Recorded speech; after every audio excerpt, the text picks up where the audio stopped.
Здорово всем, вы на канале School PV, и это первый гайд по воину. Скажу сразу, я не буду записывать 40-минутные видео, как это делает большинство гайдеров на ютубе. Когда человек ищет гайд, он хочет максимально быстро получить для себя нужную и полезную информацию, а не слушать 40 минут ненужный шлак. Серьезно. Недавно я нашел гайд на жнеца, который длится 46 минут. 46, мать его, минут!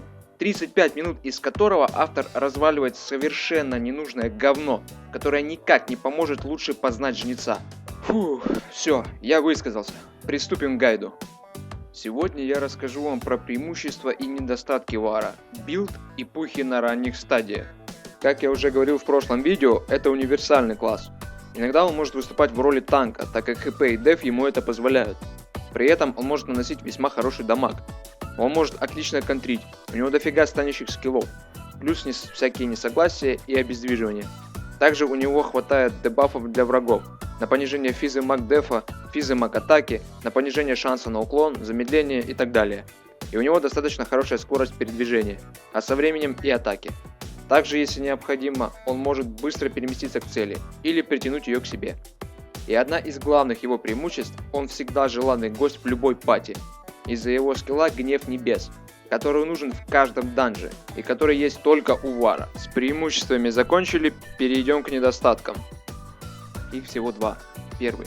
У него мало магической защиты. Второй. Это самый дорогой персонаж в ПВ в плане шмота. Потому что помимо доспехов, вам еще надо будет собрать 4 пухи. У нормального вара обязаны быть 4 пухи. Если вы вар и играете всего с парой пух, то удалите ПВ и выкиньте свой комп в окно.